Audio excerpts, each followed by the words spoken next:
வணக்கம். மீண்டும் காரசாரம் நிகழ்ச்சியில் உங்களை சந்திப்பது மகிழ்ச்சி. இன்றைக்கு கூட ஆண்டினுடைய இறுதியில் இருக்கின்றோம்.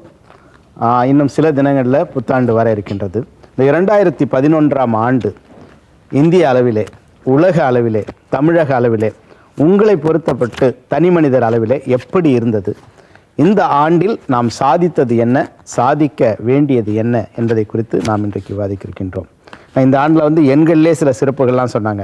1, 11, 11, 11, 1, 11 அப்படின்னு சொல்லிட்டு இந்த எண்கள் மட்டுமே சிறப்பாக இருந்ததா, அல்லது நம்முடைய வாழ்க்கையும் சிறப்பாக இருந்ததா, நம்முடைய நாட்டிற்கு சிறப்பு இருந்ததா, உலக அளவிலே அமைதி இருந்ததா, பாதுகாப்பு இருந்ததா, விளையாட்டுத்துறையில் நாம் என்ன சாதித்தோம், கலைத்துறையில் என்ன சாதித்தோம், பொருளாதாரத்தில் எப்படி வீழ்ச்சி ஏற்பட்டதா, இல்லை என்றால் பொருளாதாரத்தில் வளர்ச்சி ஏற்பட்டதா என்பதையெல்லாம் குறித்து நாம் இன்றைக்கு விவாதிக்க இருக்கின்றோம்.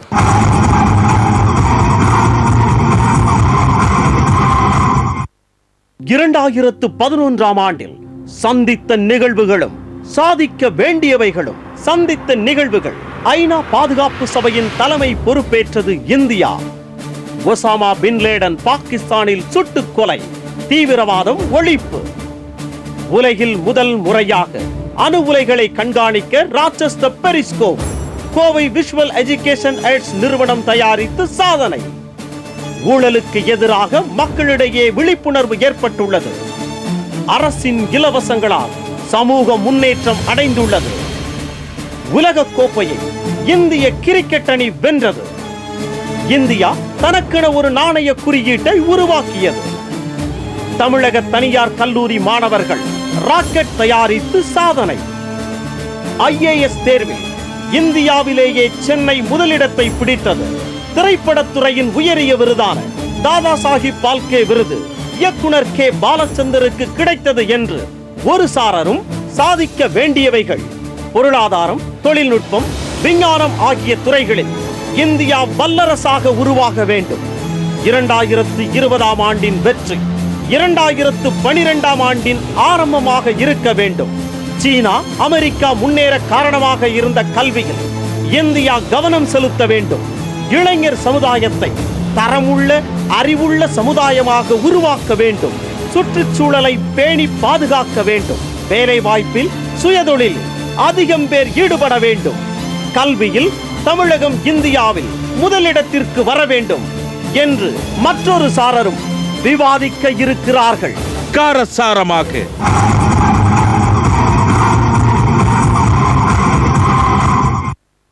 நம்முடைய ஒரு சிறப்பு விருந்தினர் வந்திருக்கின்றார். அவரை நான் உங்களுக்கு அறிமுகம் செய்து வைப்பதில் மிகுந்த மகிழ்ச்சி அடைகின்றேன்.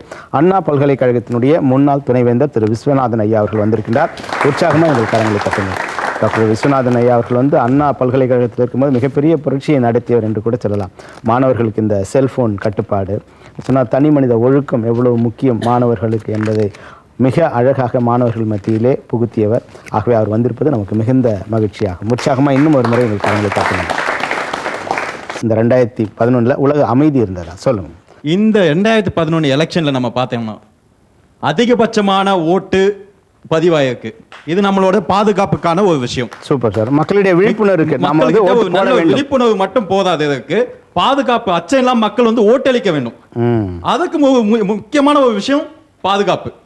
அது இருக்கு. ஆமா, உள்ளாட்சி தேர்தலில் எடுத்துட்டாலும் இந்த ஓட்டு வங்கி பார்த்தீங்கன்னா கடந்த தேர்தலோட இந்த தேர்தலில் அதிகபட்சமான ஓட்டுகள் பதிவாகி இருக்கு. இது ஒரு நல்ல ஒரு விஷயம், நல்ல முன்னோடியான ஒரு விஷயம். சரி, 80% மேல அதுவே ஒரு வரலாறு காணாத சாதனை, பெரிய சாதனை. இது நீங்க சாதனையை தான் எடுக்க வேண்டிய ஒரு விஷயம். மக்களுக்கு இப்படி ஒரு விழிப்புணர்வு வந்ததுக்கு அரசாங்கம் இப்படி ஒரு பாதுகாப்பான விஷயத்தை நமக்கு கொடுத்துள்ளது என்றால் அது மிகப்பெரிய சாதனை. ஓகேங்க. சரி, இப்போ இந்த அமைதி அளவுல நமக்கு என்ன மாதிரியான சாதிக்க வேண்டியது, இல்லை என்ன மாதிரியான சோதனைகள் இருந்தது சொல்லுங்க. பாதுகாப்பு சம்பந்தமாக நம்ம பேசும்போது வந்து மீனவர்களால், அதாவது தமிழக மீனவர்களால் இன்று வரையிலும் சுதந்திரமாக மீன் பிடிக்க முடியவில்லை என்பது யதார்த்தம். பாதுகாப்பாக தான் இருக்கிறது. அதற்கு என்கிட்ட ஒரு ஸ்டாட்டிஸ்டிக்ஸ் இருக்கு. This is a statistics from national crime record bureau. Okay, அவங்க என்ன சொல்லியிருக்காங்கன்னா, இதை வந்து இந்தியா பப்ளிஷ் பண்ணியிருக்காங்க 2011. இந்த ஆர்டிக்கல் என்ன சொல்லியிருக்கு அப்படின்னா, பாதுகாப்பு, இந்தியாவோட பாதுகாப்பு 14% இன்க்ரீஸ் ஆயிருக்கு, டிக்ரீஸ் ஆயிருக்கு. Crime rate has been decrease to 14%. So இதனால நான் என்ன சொல்றேன் அப்படின்னா, ஒரு சில சம்பவங்களை வச்சு பாதுகாப்பு இல்லை அப்படின்னு நம்ம முடிவு பண்ண முடியாது. இல்லை, இது வந்து சென்சஸ் சொன்னாங்க. இது அரசு கொடுக்கக்கூடிய ஒரு சென்சஸ் இது. நிறைய வழக்குகள் வந்து பதிவு செய்வதே கிடையாது. எத்தனையோ இது நடந்துக்கிட்டு இந்த போன வருஷத்தில் 150 குற்றம் நடந்துச்சுன்னு சொன்னால் ஒவ்வொரு காவல் நிலையமும் என்ன நினைக்குதுன்னு சொன்னால் இந்த வருஷம் அதோட குறைச்சி காட்டணும். அதனால் வரக்கூடிய வழக்குகளை தள்ளி விட்டுறணும். இதுதான் இன்றைக்கு அதிகார வர்க்கம் தொடர்ந்து செய்து கொண்டு வருகிற ஒரு மோசடியான ஒரு சரி, பதிவு செய்யப்படாத விஷயங்கள் அப்படின்னு சொல்லி நீங்கள் குற்றச்சாட்டு வைக்கிறீங்க. நம்மளோட பாப்புலேஷன் என்னன்னு பார்க்கணும், ஸ்டேட் லெவலில், நேஷ்னல் லெவலில். இதுக்கு பாதுகாப்பு பண்ணுறதுக்காக போலீஸுக்கும் ஆர்மிக்கும் கொடுக்கப்பட்ட நபர்கள் எத்தனை பேர்னு பார்க்கணும். இந்த ரேஷியோ பார்த்திங்கன்னா நமக்கு இருக்கிற க்ரைம் ரேட்டோட கம்மி ரொம்ப ரொம்ப ரொம்ப ரொம்ப ரொம்ப நமக்கு வந்து பாசிட்டிவாக இருக்குது. ஏன்னா இந்த 6 கோடி பேராக வந்து நம்ம வந்து பாப்புலேஷன் வச்சுருக்கிற இடத்துல 80,000 பேர் தான் வந்து போலீஸ் டிபார்ட்மெண்ட்டில் இருக்காங்க. அதில் பாதி பேர் வந்து விஐபி ப்ரொடக்ஷனுக்கு போயிடுவாங்க. ஸோ மக்கள் வந்து பாதுகாப்பாக இருக்காங்க, நல்லவங்களாக இருக்காங்க. இந்த போலீஸ் கம்மியாக இருக்கும்போதும் நம்ம நிம்மதியாக வாழ்கிறோம் அப்படின்னா நம்மளோட பாதுகாப்பு ரொம்ப நல்லா இருக்குது. அங்கங்கே நடக்கிற விஷயங்கள் தடுக்கப்படணும். அதில் வருத்தத்துக்கு உண்டான விஷயங்கள் இருக்குது, அதையும் குறைக்கணும்னு நம்ம பேசலாமே தவிர நம்ம பாதுகாப்பு இல்லாமல் வாழ்கிறோம்னு சொன்னோம்னா நம்ம உண்மையிலே ரியாலிட்டியை பார்க்கலன்னு அர்த்தம். வித் மினிமம் ஃபோர்ஸஸ் வச்சுட்டு இன்றைக்கி கவர்மெண்ட்டை நமக்கு நேஷனல் லெவல்லையும் ஸ்டேட் லெவல்லையும் நமக்கு ப்ரொடக்ஷன் கொடுத்துட்ருக்காங்க. இஃப் யூ கம்பேர் ஆஃப்ரிக்கன் கண்ட்ரிஸை கம்பேர் பண்ணிங்கன்னா, நியூயார்க் சிட்டியை கம்பேர் பண்ணிங்கன்னா, அங்கே நடக்கக்கூடிய க்ரைம் பார்த்திங்கன்னா அவ்வளோ டெக்னாலஜி அட்வான்ஸ்மெண்ட்டு. எங்கே பார்த்தாலும் கேமரா விஷனில் வச்சுட்டு அவங்களால வந்து they can follow the people. அங்கே க்ரைம் ரேட்டு ஜாஸ்தி. பாதுகாப்பு 2 விஷயத்துலையும் இருக்குது. கவர்மெண்ட்டும் அந்த என்ஃபோர்ஸ்மெண்ட் கொடுக்குறாங்க. மக்கள் முதல்ல மன நிம்மதியோட சந்தோஷமாக அடுத்தவங்க பொருளுக்கு கம்மியாக ஆசைப்பட்டுட்டு இருக்காங்க. There are a segment of people க்ரைமில் ஈடுபடுறாங்க. பட் அது very very very very very small. பாதுகாப்பு பற்றி மட்டும் இப்போ சொல்லுங்க. ஆண்டு தொடக்கத்திலே 2வது வாரம் வந்து சபரிமலையில் ஏற்பட்ட விபத்தினால 102 பேர் இறந்தாங்க. அதில் தமிழ்நாட்டை செஞ்சவங்க 37 பேர். மிகப்பெரிய விபத்து தான். அங்க வந்து பாதுகாப்பு இல்லை அப்படின்றது ஒத்துக்கொள்ளப்பட்டது. இப்ப பாதுகாப்பு ஏற்படுத்தியிருக்காங்க. சரி, வேற சமீபத்தில் இந்த மழையினால சாலையில் பாதாள சாக்கடையில் ஒரு ஆசிரியை வந்து உயிரிழந்திருக்காங்க டி நகர்ல. அது எந்த ஒரு, அதாவது மக்கள் அதிகமாக இருக்கிற சாதாரண டி நகர் பகுதியில், அதாவது நம்ம நார்மலாக நடக்கும் பொழுதே தரையில் என்ன இருக்குன்னு பார்க்க முடியாத ஒரு இடத்துலையே அந்த மாதிரியான ஒரு நிகழ்ச்சி நடந்திருக்கு அப்படின்னும் பொழுது, சுற்று வட்டாரத்தில் அவுட் ஆஃப் சிட்டி புறநகர் பகுதிகளில் பார்த்தீங்கன்னா சாலைகளே கிடையாது. ஒரு அரை மணி நேரத்தில் பயணம் பண்ணக்கூடிய ஒரு 20 கிலோமீட்டரை 2.5 மணி நேரம் 3 மணி நேரம் பயணம் பண்ணுறோம். இதுதான் பாதுகாப்பான விஷயமா? சென்னையோட மக்கள் தொகையில் நீங்கள் இறந்து விட்டா அப்படின்றத நீங்கள் பெரிய விஷயமா சொல்கிறீங்க. அதுவும் டி நகரில் மக்கள் பாதுகாப்புன்றது அரசாங்கம் நமக்கு கொடுக்கறது மட்டும் கிடையாது, நம்மளை பாதுகாக்கணும். இன்னைக்கு ஒரு ரோட்டை நீங்கள் கிராஸ் பண்ணுறீங்க அப்படின்றீங்கன்னா அது இந்த பக்கம் சாலையில் வண்டி வருதா, அந்த பக்கம் சாலையில் வண்டி வருதான், எல்லா பக்கமும் நீங்கள் போகணும். இயற்கை சீற்றம் சுனாமி வரும்போது எனக்கு வந்து பாதுகாப்பு வேணும், எனக்கு வந்து கவர்மெண்ட் ப்ரொடெக்ஷன் வேணும். இது வந்து இந்த அழிவுகளை நம்ம எதிர்பார்க்க முடியாது. தனி மனிதன் அவனோட சுய சிந்தனையில அவனோட பாதுகாப்பை அவன் நிர்ணயிக்க வேண்டும். உங்க விஷயத்தை நான் வந்து மறுக்கல, உங்க ஆதங்கத்தை நான் மறுக்கல. மாலை நேரங்களிலே மின்சாரம் இல்லாததனால் எப்பொழுதுமே நள்ளிரவு போல காட்சியளிக்கிற புறநகர் பகுதிகளிலிருந்து நான் வருகிறேன். அங்கே என்ன பாதுகாப்பு இருக்கிறது? சரி, ஒரு நாளைக்கு 6 மணி நேரம் மின்சாரம் தடைபடுகிறது என்றால் சுற்றுவட்டாரத்தில் என்ன நடக்கிறது? ஒரு பாம்பு கடிக்கிறதா, இல்லை ஒரு முள்? இதையெல்லாம் வந்து இயற்கை சீற்றம் தான். இயற்கையிலிருந்து பாதுகாத்துக் கொள்வதற்காக தான் நம் மனிதர்கள் வித்தியாசப்பட்டு இருக்கிறோம், ஆறாம் அறிவாக. இது சுய பாதுகாப்பு சம்பந்தப்பட்டது தான். ஆனால் கண்ணில் எப்படி மெழுகுவத்தி வைத்து கொண்டா எல்லாரும் போக முடியும் எல்லா இடத்திற்கும்? சென்னையில் சுற்று வட்டாரத்தில் சென்னையில் 23 மணி நேரம் நாம் மின்சாரம் தருகிறோம். ஆனால் சுற்று வட்டாரங்களில் 8 மணி நேரம் 10 மணி நேரம் மின்சாரமே இல்லை. இன்னும் கிராமப்புறங்களில் கொடுக்கிற நேரத்தை எண்ணி விடலாம் எவ்வளவு மணி நேரம் என்று. இது பாதுகாப்பான விஷயமா? ஒரு குடும்பத்தை நடத்துறதுக்கே நம்ம எவ்வளோ சிரமப்படுறோன்னு தெரியும். ஒவ்வொருத்தரும் ஒவ்வொரு டைரக்ஷனில் நம்ம வந்து குடும்பத்தை இழுத்துட்டு போவோம். ஒரு அரசாங்கத்தை நடத்துறது எவ்வளோ பெரிய சிரமமான விஷயங்கிறது கண்டிப்பாக உங்களுக்கு எல்லாரும் தெரியும். குற்றம் ஈஸியாக சொல்லலாம், அங்கே இடத்துல போய் உட்காந்து பார்க்குறப்ப தான் ப்ராக்டிக்கல் டிஃபிகல்ட்டிஸ் தெரியும். அரசாங்கம் எனக்கு என்ன பாதுகாப்பு கொடுத்துச்சுன்னு சொல்கிறதோட அரசாங்கத்துக்கு நம்ம என்ன பாதுகாப்பு கொடுத்தோன்னு பார்க்கணும். இதே மக்களாகிய நாம் அரசாங்கம் எடுக்கும் நல்ல விஷயங்களுக்கு இன்றைக்காவது முன்னின்று இருக்கிறோமா? உண்மை நிகழ்வு ஒன்று நாங்கள் உங்களோட பகிர்ந்துக்கிறேன். இங்கே பிளாட்டில் இருக்கிற பொண்ணு MSW படிச்சிருந்தது. காலேஜில் இருந்து அவங்க ப்ராஜெக்ட் ஒர்க்காக நேபாளம் கூட்டிகிட்டு போனாங்க. திரிசூலி ஆற்றில் தொங்கு பாலம் இருந்திருக்குது. அந்த தொங்கு பாலத்தில் இந்த பிள்ளைங்கள்லாம் எல்லாம் சுற்றி ப்ராஜெக்ட் ஒர்க்கை முடிச்சுட்டு திரும்பும்போது ஒரு 16 பிள்ளைங்க மட்டும் போயிருக்காங்க. அங்கே கைடாவது ஒன்று அவங்க இது பாதுகாப்பு இல்லைன்னு சொல்லியிருக்கணும், அவங்களும் சொல்லலை. அந்த பாலம் வந்து ஏற்கனவே சுனாமினால் அது பழுதடைஞ்சிருக்குது. இந்த பிள்ளைங்க 16 பேர் ஏறி போச்சுங்க. ஏறி போய் அவங்க ஃபோட்டோ எடுக்கிறதுக்குள்ளே அதுங்க எல்லாம் ஸ்பாட்லேயே பாலம் உடஞ்சி அப்படியே விழுந்த வேகத்தில் எங்கள் வீட்டில் இருந்து போன பொண்ணு இறந்துட்டா. தேசிய அளவில் அந்த பாதுகாப்பு அங்கே ஏன் ஒரு போர்டு போட்டிருக்கலாம், எச்சரிக்கை இது வந்து தலங்கள்ல சரியான பாதுகாப்பு இல்லை. இங்கேருந்து போயிருக்காங்கன்னு சொல்கிறாங்க, அந்த டூரிசம் ஸ்பாட் சரியில்லைன்றாங்க. ஆனால் ஒன்று வந்து நோட் பண்ணணும், பேப்பரில் பார்த்தீங்கன்னா ஃபுல்லாக டீட்டெயிலாக போட்டுருவாங்க. என்ன போட்டிருந்தாங்க நீ பார்த்தீங்களா? பார்க்கல. அவங்க என்ன சொல்லியிருந்தாங்கன்னா அவங்க போகிற டூரில் வந்து அந்த ஸ்பாட்டு போகிறதாவே பிளான் கிடையாது. இவங்க சாதாரணமாக போய் அந்த நல்லா இருக்கேன்னு தான் போனாங்க. புரியுதுங்களா? அந்த இடத்துல வந்து யாரும் போகலன்னு அவங்க யோசிக்கணும்ல. அந்த ஸ்பாட்டுக்கு நம்ம பிளானே இல்லாமல் போயிருக்காங்க. அப்போ வந்து அவங்க போனவங்க தப்பு. அடுத்து தீவிரவாதம். உலக அளவில் தீவிரவாதம் குறைந்திருக்கிறதா இல்லை வந்து அதிகரித்திருக்கிறதா? இந்திய அளவில், தமிழகத்தின் அளவில் தீவிரவாதம் சொல்லுங்க குறைந்திருக்கிறதுன்னு சொல்லி பார்த்தீங்கன்னு வச்சுக்கோங்களேன். தீவிரவாதம்னு எடுத்துக்கிட்டுன்னு வச்சுக்கோங்களேன், நம்ம கண்ட்ரியில் வந்து நிறைய டூரிசம் ஸ்பாட் இருக்குது. தாஜ்மஹால், ஆக்ரா ஃபோர்ட், அந்த மாதிரி தஞ்சை பெரிய கோயில்னு டூரிசம் ஸ்பாட் இருக்குது. இப்போ எடுத்துக்கிட்டிங்கன்னா வேர்ல்டில் இருக்கிற எல்லா ஃபாரினர்ஸும் இந்தியாவுக்கு ஏன் வராங்க? சுற்றி பார்க்குறதுக்கு. இங்கே டெரரிசம் இருந்தால் பார்க்க முடியுமா? இதே வந்து நீங்கள் பாகிஸ்தானில் போய் சுற்றி பார்க்கணுன்னு போக முடியுமா நீங்கள்? அப்போ எந்த அளவுக்கு இந்தியாவில் பாதுகாப்பு இருந்தால் ஃபாரினர்ஸ்லாம் இங்கே வந்து இன்னும் டூரிசம் ஸ்பாட்டை பார்க்குறாங்க. தீவிரவாதம் குறைந்திருக்கிறதுன்னு சொல்ல, தீவிரவாதம் அதிகரித்திருக்கிறது இல்லை தீவிரவாதத்தை இன்னும் கட்டுப்படுத்தணும் அப்படின்னு சொல்லிட்டு ரொம்ப அழகாக சொன்னாங்க. அதாவது இந்தியா வந்து தீவிரவாதத்தை கட்டுப்படுத்துறதுல ரொம்ப ஒரு மிகைப்பான ஒரு முனைப்போட செயல்படுது அப்படின்னு சொல்லி சொன்னாங்க. இதை என்னால் உண்மையிலே ஏற்றுக்க முடியல. இதே ஒரு உண்மை சம்பவம் தான், எல்லாருக்குமே தெரிஞ்ச விஷயம்.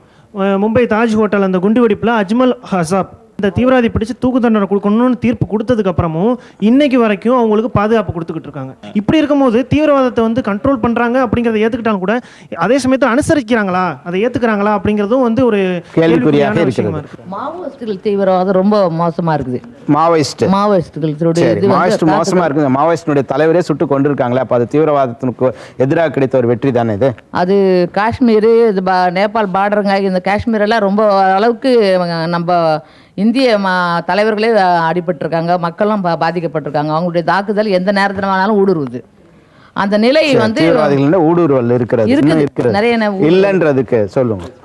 மதுரையில் வந்துட்டு ஒரு மாதத்துக்கு முன்னாடி இப்போ அத்வானி அவர்கள் இந்தியா பூரா வந்துட்டு வளம் வந்தது எல்லாத்துக்குமே தெரியும்.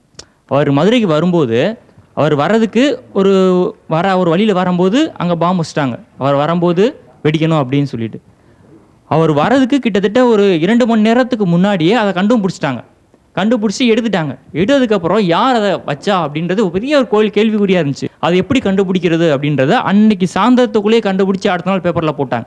அந்த அளவுக்கு வந்துட்டு இன்னைக்கு பாதுகாப்பு வளர்ந்துருக்கு. சமீபத்தில் நாம் எல்லாம் கூடிய ஒரு சம்பவம் அமெரிக்காவில் நடந்தது. என்னவென்றால் நமது மேதகு முன்னாள் குடியரசுத் தலைவர் அவர்களின் டவுசரை கழட்டி பாட்டார்கள். காரணம் என்னன்னா அவர் டவுசருக்குள்ள பாம்பு வச்சு கொண்டு வந்திருக்காரா இல்லையா? காரணம் அவர் ஒரு காரணத்திற்காக மட்டுமே அவர் அந்த டவுசரை கழட்டி பார்த்து செய்தது எல்லாம் ஒரு மாபெரும் ஒரு அயோக்கியத்தனம். இது தவிர்க்கப்படுறதுக்குண்டான எல்லா முயற்சிகளும் இந்தியன் கவர்மெண்ட் செய்யணும். பட் இது வந்து இந்திய பாதுகாப்புக்கோ இதுக்கோ பிரச்சனை கிடையாது. அவங்க ஒரு பயந்த ஸ்டேட். நான் வந்து பெருமையாக சொல்கிறேன், நம்மள மாதிரி இவ்வளோ பிரச்சனைகள் இருக்கிற ஸ்டேட் தைரியமாக இருக்கும், யாரை வேணாலும் உள்ளே விடுவோம். அவங்க இவ்வளோ டெக்னாலஜியில் பயந்து சாகுறாங்க. ஒரு அந்த அளவுக்கு பலவீனமானவர்கள். நமக்கு எவ்வளோ பிரச்சனைகள்லையும் அங்கேருந்து ஒரு டிக்னிட்டரிஸ் வராங்கன்னா நம்ம யாரையும், அங்கே நாய் கூட அவங்க கூட்டிகிட்டு வருவாங்க, எந்த வித இதெல்லாம் நம்ம விடுவோம். அங்கங்கே நடக்குது, நடக்காமல் இருக்காது. மனித மனம் இருக்கக்கூடிய இடங்களில் பொறாமை, போட்டி, பிரச்சனைகள் இருக்கத்தான் செய்யும். அதோட சதவீதம் என்னன்னு பார்க்கணும், அவ்வளோதான். சரி, கல்வியில் நம்ம என்ன சாதித்து இருக்கிறோம், என்ன சாதிக்க வேண்டியும், கல்வியில் என்ன மாதிரியான பிரச்சனைகள் இந்த ஆண்டு நாம் சந்தித்தோம் சொல்லுங்க. பேசிக் எஜுகேஷன் சொல்லிட்டு 5th ஸ்டாண்டர்ட் வரைக்கும் கொடுக்கணும்னு சொல்லிட்டு இந்திய அரசாங்கம் வந்து ஏற்கனவே எடுத்த முடிவு. 11 ஆண்டு காலம் முடிந்து இன்னமும் அனைவரையும் இது சென்றடையவில்லை. I have a report from census of India. Okay, அவங்க என்ன சொல்லியிருக்காங்க அப்படின்னா 2011 லிட்ரஸி ரேட் 9.2% ரைஸ் ஆயிருக்கு அப்படின்னு சொல்லியிருக்காங்க. அண்ட் மேலோட லிட்ரஸி ரேட் வந்து 7.26%லேருந்து 82.11% இன்க்ரீஸ் ஆயிருக்கு. அது வந்து 6.9% உயர்ந்திருக்கு. அது இல்லாமல் ஃபீமேல் பெண்கள் கல்வி வந்து 50.67%லிருந்து 65.46% உயர்ந்திருக்கு. சூப்பர். 11.8%. இது வந்து சென்சஸ் ஆஃப் இந்தியாவோட 2011ஓட லிட்ரரி ரிப்போர்ட். ஸ்டில் நவ் 100% நம்ம ரீச் பண்ணலன்னு தான் சொல்லியிருக்கேன். நான் இன்க்ரீஸ் ஆகிருக்கிறத நான் இல்லைன்னு சொல்லலை. 100% இன்னும் ரீச் பண்ணலன்றது தான் சொல்லுவேன். 100% அதை முழுமையாக அமல்படுத்தவில்லை. 2001 அமல்படுத்தணும்னு பர்சன்டேஜ் ஏறதை பற்றி உங்களுக்கு கவலை கிடையாது. 2001 என்ன சொன்னீங்க? 5ஆம் கிளாஸ் வரைக்கும் படிக்கிறதுக்கு சார் நான் வந்து காலேஜுக்கு போகணும், டாக்டரேட் வாங்கணும்னு தான் சொல்ல வரேன். அடிப்படை கல்வி 5ஆம் வகுப்பு வரைக்குமே 100% நம்மளால சாதிக்க முடியல. கல்வியில எவ்வளவு பின்தங்கி இருக்குன்றது இது ஒன்னே எக்ஸாம்பிள் போதும். சரி, உயர்கல்வியில் நம்ம என்ன மாதிரி சாதித்து இருக்கிறோம், என்ன உயர்கல்வியில் நம்ம பின்தங்கி இருக்கிறோம், அது சொல்லுங்க. உயர்கல்வியில் லாஸ்ட் ஜென்ரேஷன்லாம் பார்த்தீங்கன்னா MBA 8th PUCனா பெரிய லெவல், 10th PUCனா பெரிய லெவல் அப்படின்னு 10thலாம் ரொம்ப ஹையர் லெவல்னு சொல்லுவாங்க. அப்போ வந்து கவர்மெண்ட் ஜாப் வந்து அவ்வளோ இந்த லெவலில் இருந்தாலே கிடைக்கும்ட்டு. இப்போ பார்த்தீங்கன்னா கவர்மெண்ட் ஜாப் கிடைக்கிறது ரொம்ப கஷ்டமாக இருக்குது. ஏன் தெரியுமா? அவ்வளோ நல்லா ஹையர் எஜுகேஷன், MBA MCA டிகிரியில் இந்த எல்லாமே அவ்வளோ ஹையர் எஜுகேஷன் வந்து அவ்வளோ டெவலப் ஆயிருக்கு. ஸோ டெவலப் ஆயிருக்கு. இப்போ ஹையர் எஜுகேஷன் பற்றி சொல்லுங்க. அவர் வந்து ஹையர் எஜுகேஷன் ரொம்ப டெவலப் சொல்கிறீங்களே, அதில் ஒவ்வொருத்தரும் எவ்வளோ டொனேஷன் கொடுத்து MBBS படிக்கணும்னா டொனேஷன் வாங்குறாங்க, இன்ஜினியரிங் படிக்கணும்னா டொனேஷன் வாங்குறாங்க. எங்களை மாதிரி கஷ்டப்படுற குடும்பத்துலேருந்து வர்றவங்க எத்தனை பேர் டொனேஷன் கொடுத்து எங்களால் படிக்க முடியுங்க? நீங்கள் சொல்லுங்கள். எஜுகேஷன் டொனேஷன் சொல்கிறீங்களே, அதே வந்து மெரிட்டில் போகிறாங்க எத்தனை பேர் நீங்கள் சொல்ல முடியுமா? அதாவது நம்ம வந்து இன்னும் வந்து மெக்காலே கல்வி முறையில இருந்தே நம்ம இன்னும் வெளியே வரலங்கிறது தான். இந்த கல்வி வந்து வெறும் கல்வி கற்பதாக இருந்தால் கல்வி சார்ந்த விஷயமா இல்லாமல் வேலை வாய்ப்புகளை நாமே உருவாக்கக்கூடிய ஒரு கல்வியாக இருக்க வேண்டும். சொல்லுங்க, இந்த கல்வி திட்டத்திலே வந்து ஒரு மாற்றம் வேண்டும். நான் அவர் சொல்றதை வந்து ஏத்துக்கிறேன். பெற்றோர்கள் வந்து தான் பையன் +2 முடிச்சு என்ன மார்க் வாங்கினாலும் பரவாயில்ல, ஆனால் என் பையன் இன்ஜினியரிங் படிக்கிறான்னு சொல்லிக்கணும்னு ஒரு பெருமை. 50% மார்க் வாங்கினாலே அவன் இன்ஜினியரிங்னா அவன் என்ன இந்த இன்ஜினியரிங் கிளாஸ் அவன் வந்து சாதிக்க முடியும். இன்னைக்கு நான் ஒரு சின்ன ஒரு விடயம் வந்து நான் வைக்க விரும்புகிறேன். ஒரு டாக்டர் கம்மியான மார்க் வாங்கி காசு கொடுத்து படித்து வந்துடுறாரு. அவர் பாதி ஆப்ரேஷன் தான் அவருக்கு பண்ண தெரியும்னு நீங்கள் போய் அவர்கிட்ட வைத்தியம் பார்த்துப்பீங்களா? சார், இந்த குவாலிட்டி ஆஃப் எஜுகேஷன் கொடுக்கறதுக்கு ஃபர்ஸ்ட் ஆஃப் ஆல் வந்து இன்ஃப்ராஸ்ட்ரக்சர் ஃபெசிலிட்டிஸ் இருக்கணும், பில்டிங்ஸ் இருக்கணும்.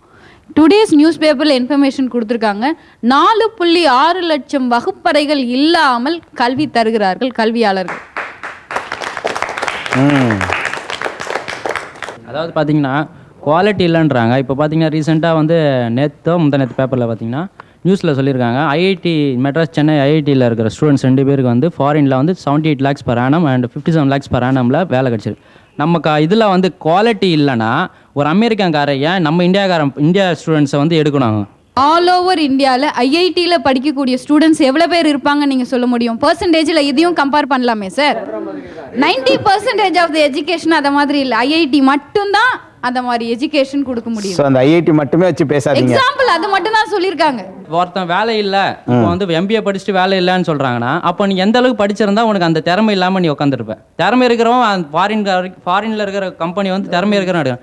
நமக்குள்ள இருக்கிற பிரச்சனையை வந்து நம்ம வெளியே பண்றாங்கன்னு சொல்ல முடியாது. படிப்பு எஜுகேஷன் வைஸ் பாத்தீங்கன்னா சார் சொல்றாரு மாணவர்கள் படிக்கணும்னு சொல்லிட்டு. மாணவர்கள் விளையாட்டு பருவத்தில் இருப்பார்கள். கடமை யாரோடது? ஆசிரியர்களுடையதும் அடுத்து அந்த கல்வி நிர்வாகமும் தான் செய்யணும். அடுத்த பர்சன் வந்து கவர்மெண்ட் கொடுக்கணும். கவர்மெண்ட் டெசிஷன் எடுக்கணும். நெக்ஸ்ட் கல்வி நிர்வாகம் டெசிஷன் எடுக்கணும். ஆசிரியர்கள் நன்றாக கற்பிக்க வேண்டும். இது எல்லாம் அட்மின் கரெக்டாக பண்ணால் மாணவர்கள் கண்டிப்பாக அவங்களுக்கு கொடுக்க வேண்டிய எல்லா ஃபெசிலிட்டிஸும் கொடுத்தா, மோட்டிவேஷனும் சேர்த்து கொடுத்தா கண்டிப்பா அவங்க படிப்பாங்க. எந்த மாணவனும் படிக்காம போகும். இப்போ எஜுகேஷன் விட்டு அடுத்து அறிவியல் நம்ம என்ன வளர்ச்சி? அறிவியல்ல விஞ்ஞானமாகட்டும், ராக்கெட் விட்டது, மற்ற விஷயங்கள், அதுல நம்ம எந்த விதத்துல சாதனைகள் பண்ணியிருக்கிறோம்? அதுல நாம் இன்னும் சாதிக்க வேண்டிய விஷயங்கள் என்ன? அறிவியல்ல நம்ம என்ன சாதித்திருக்கோமா இல்லை பின்னாடி இருக்கிறோம்? அது சொல்லுங்க. உகுசுமாவை சுற்றி 100 கிலோமீட்டருக்கும் அதிகபட்ச தொலைவுகளில் அந்த கசிவு இருப்பதால் அந்த பகுதியில் வந்து மக்களை வாழ வேண்டாம் என்று அந்த இடத்தை விட்டு இடம்பெயர செய்து விட்டது. அது ஜப்பானின் தலைநகரமாக டோக்கியோ வரையிலும் இந்த அச்சத்திலேயே மக்கள், அதாவது தனது குழந்தைக்கு கொடுக்கக்கூடிய தாய்ப்பாலில் கூட கசிவு இருக்கிறதா என்ற அபாயத்துடன் தான் அவர்கள் வந்து தனது குழந்தைகளுக்கு தாய்ப்பால்ல கூட வந்து அந்த அணு கசிவு இருந்துருமோ அபாயம் வந்து அவங்களுக்கு இருக்கிறது அப்படின்னு. சார், அது வந்து ஒரு பாதுகாப்பு நடவடிக்கை. இப்ப தீவிரவாதிங்க இந்தியாவுக்குள்ள நுழைஞ்சிருக்காங்கன்னு ரிப்போர்ட் கிடைச்சிச்சு அப்படின்னா எல்லா வண்டியும் நிறுத்தி செக் பண்றாங்க. அது பாதுகாப்பு நடவடிக்கை. அதை நீங்க வந்து லேப்ஸ்ன்னு சொல்ல முடியாது, அதனால பாதிப்புன்னு சொல்ல முடியாது. நம்மள தற்காத்து கொள்றோம், அவ்வளவுதான். தற்காப்பு நடவடிக்கை. இப்போ நீங்கள் தற்காப்புன்னு சொல்கிறீங்கல்ல, போபால்னு ஒன்று நடந்தது, அதை மறந்துட்டீங்களா? இப்போ எங்கள் டெக்னாலஜி இம்ப்ரூவ் ஆனால் அன்றைக்கி நடந்தது இன்றைக்கும் நடக்கும்ன்றது தான் நாங்கள் சொல்கிறோம். டெக்னாலஜி படி நீங்கள் ஹை ஸ்பீடு பைக்ஸ் வச்சுருக்கீங்க, டெய்லி ஆக்சிடென்ட்ஸ் அதில் தான் நடக்குது. யூஸ் பண்ணாமல் விட்டீங்களா? உங்களோட அதாவது டெக்னாலஜி எங்கெங்கெல்லாம் நமக்கு பயன்படுதோ அதை வரவேற்கணும். தவிர்க்கிறதுக்கு உண்டான விஷயங்களையும் நம்ம முன்னெடுத்து போகணுமே தவிர டெக்னாலஜி வேணான்னு சொல்ல முடியாது. அமெரிக்க அதிபர் ஒபாமா பேசும்போது சொன்னார், அறிவியல் ஆராய்ச்சி, கல்வி, தொழில்நுட்ப வளர்ச்சி ஆகியவற்றில் கவனம் செலுத்தாமல் போனால் இந்தியா போன்ற வளரும் நாடுகளில் நிச்சயமாக தோற்று போகும்னு சொல்லியிருக்காரு. இன்னைக்கு வெளிநாட்டு செயற்கைக்கோளில் இந்தியாவில் வந்து லான்ச் பண்ற அளவுக்கு இந்தியாவோட தொழில்நுட்பம் வளர்ந்துருக்கு. Very good. நம்ம வெளிநாட்டுக்கு போய் அங்க நம்முடைய வந்து ராக்கெட்டுகள் அனுப்பி கொண்டு, ஆனா வெளிநாடுகள் இங்கே வந்து இங்க இருந்து அனுப்பக்கூடிய அளவுக்கு நம்ம வந்து விண்வெளித்துல வந்து வளர்ச்சி அடைந்திருக்கோம். அதோட மட்டும் இல்லாமல் இந்த ஆண்டு PSLV 16, PSL 17 ராக்கெட் லான்ச் பண்ணியிருக்கோம். Very good. நீங்க அறிவியல்ல வளர்ந்துருக்குன்னு சொல்றீங்க, ஆனா ஒரு நாட்டோட நாடி துடிப்பே அதோட விவசாயத்துல தான் இருக்கு. நம்ம வந்து எவ்வளோ விவசாயம் பண்ணுறோன்றத வச்சு தான் நம்ம நாடு வந்து நாளைக்கு எப்படி இருக்குன்னு தெரியும். நம்ம வந்து ஃபுட் ஐட்டம்ஸ் வந்து எக்ஸ்போர்ட் பண்ணலாம், ஆனால் இம்போர்ட் பண்ணக்கூடாது. நம்மளோட கண்ட்ரியோட நம்ம ஸ்டேட்டஸ் வந்து நீங்கள் புரிஞ்சுக்கணும். ஒரு 4-5 வருஷத்துக்கு முன்னாடி இருந்ததை விட இப்போ வந்து 10% அக்ரிகல்ச்சர் லேண்ட்ஸ் காணும். அதாவது எடுத்து சென்சஸ் படி பார்த்தீங்கன்னா 10% நிலங்கள் வந்து விவசாய நிலங்கள் கான்கிரீட்டாக மாறிடுச்சு. அதாவது நீங்கள் வந்து டெக்னாலஜிக்கல் எல்லாம் சொல்கிறீங்களே தவிர நீங்கள் வந்து டோட்டலாக நம்மளோட உயிர் ஆதாரத்தை நீங்கள் எடுத்து போகிறீங்க. கம்மங்காடு எல்லாம் கான்கிரீட் காடாக மாறிடுச்சு. ஆமாம், கரண்ட் இருக்குதோ இல்லையோப்பா, நீங்கள் வந்து சாப்பாடு இல்லாமல் எப்படி உயிர் இருப்பீங்க? கரண்ட் இல்லாமல் கூட ரொம்ப ஆதங்கமான ஒரு விஷயம், அற்புதமா பேசியிருக்கா தம்பி. ஆனா இந்த ஆதங்கத்துல ஒரு விழிப்புணர்வு கொடுக்கக்கூடிய ஒரு விஷயத்தை நான் சொல்ல விரும்புறேன். முன்னால வந்து விவசாயம் பண்ணிட்டு இருந்த கேட்டகரி அப்படின்னு எடுத்தீங்கன்னா 40 to 80 இன்றைய சூழல்ல. ஆனா அடுத்த 20 வருஷத்துல இந்த நீங்க சொன்னீங்களா பாதி, அது மீதி இல்லாம போகிறதுக்கு வாய்ப்புகள் உண்டு. இளைஞர்கள் விவசாயத்தை நோக்கியா வந்துட்டு இருக்காங்க. இன்னைக்கு இளையவர்கள் விவசாயத்தை நோக்கியா வந்துட்டு இருக்காங்க. இன்னைக்கு வந்து BPO, லேட்டஸ்ட் டெக்னாலஜி, சாஃப்ட்வேர், ஒரு சாதாரண விவசாயியும் தன்னோட மகனை வந்து ஒரு நல்ல படிப்பை படிக்க வைக்கணும், அவன் சேத்துல கால வைக்க கூடாது நினைக்கிற அளவுக்கு இன்னைக்கு மாறிக்கொண்டிருக்கு காலம். ஆனா அதே விஷயத்துல படிச்ச இளைஞர்களால மட்டும்தான் இந்த மாற்றத்துக்கான வழியை கொடுக்க முடியும். எப்படி? நிறைய டெக்னாலஜி. இன்னைக்கு நம்மளோட இதுல ஒரு ஏக்கருக்கு குறைஞ்சபட்சம் 8 பேர் பண்ணாதான் களை எடுக்க முடியும். ஆனா இதே வெளிநாட்டு திட்டங்கள் நம்மளோட இதுல இருக்கு, டெக்னாலஜி மிஷன் இருக்கு, டிராக்டர், ஸ்மால் டிராக்டர்ஸ் இருக்கு. இது என்னன்னா 10 ஏக்கருக்கு 2 நபர்கள் போதும். ஸோ இந்த டெக்னாலஜிஸ் வந்து ஒரு சாதாரண ஒரு விவசாயிக்கு யார் கொண்டு செல்ல முடியும்? என்னோட அப்பாவோ தாத்தோ MBA படித்தவர்கள் இல்லை, என்னோட மற்ற சகோதரர்கள் படித்தவர்கள் இல்லை. இந்த டெக்னாலஜியை இளைஞர்களை உங்களால் மட்டுமே மக்களுக்கு சென்று கொள்ள முடியும், சென்று அடைய முடியும். நீங்கள் சொன்ன இந்த டெக்னாலஜி டெவலப்மெண்ட்டால் நிறையா வந்து கண்டுபிடிக்கிறீங்க, ஆனால் அதனால் எத்தனை பேர் வேலை இழப்பு போகுது தெரியுமா? நீங்கள் சொன்ன அந்த விவசாயத்தில் நம்பி இருந்தவங்க வந்து அந்த டிராக்டர், அந்த புது கண்டுபிடிப்புகளால் ஒவ்வொருத்தரும் வேலை இழக்கப்படுறாங்க. அதனால தான் அதை விட்டு வெளியில் வராங்க. அதில் ஒரு வெறுப்பு வருது. இன்னைக்கு நீங்க விவசாயிகளோட பழகி இருந்தீங்கன்னா இந்த வார்த்தையை நீங்க பேசிக்க மாட்டீங்க. நீங்க ஜீன் போட்டுக்கிட்டு மடிச்சு விட்டு உங்களோட டெக்னாலஜி ஃபேஷன்ல இருக்கீங்க பாத்தீங்களா? நீங்க கோமணத்தை கட்டிக்கிட்டு நம்மளோட அப்பா தாத்தா கிட்ட போய் கேட்டீங்கன்னா வேலைக்கு இன்றைக்கு ஆட்கள் இல்லைன்றனால தான் விவசாயம் செய்ய முடியல ஒரு சூழல் இருக்கு தவிர, ஓகே, வேலையை எங்களுக்கு இழந்து விட்டோம் விவசாயத்தில். இந்திய மண்ணில் வந்து விவசாயத்துல வேலை இல்லைன்னு யாராலையும் சொல்ல முடியாது. தம்பி சொன்னிச்சு இது மாதிரி இளைஞர்கள் வந்து நிறைய வந்து இப்போ இந்த டெக்னாலஜி இது பண்ணுறதுனால முன் வரணும். அக்ரிகல்ச்சர் பொறுத்த வரைக்கும் முன் வரணும், முன் வந்து எல்லாம் செஞ்சால் தான் நம்ம அதை விவசாயத்தையும் கொஞ்சம் காப்பாற்ற முடியும்னு தம்பி சொன்னிச்சு. அதை வச்சு நான் சொல்கிறேன். இப்போ வந்து பிள்ளைங்க இந்த இளம் தலைமுறை என்ன பண்ணுறாங்க, என்ஜினியரிங் படிக்க போடுறாங்க. அதில் வந்து என்ஜினியரிங் படிப்புலேயே அக்ரிகல்ச்சர் ஒன்று இருக்குது. அந்த அக்ரிகல்ச்சரில் அதிகமான பிள்ளைங்க போகிறதில்ல, நிறைய சீட்டு காலியாக இருக்குது.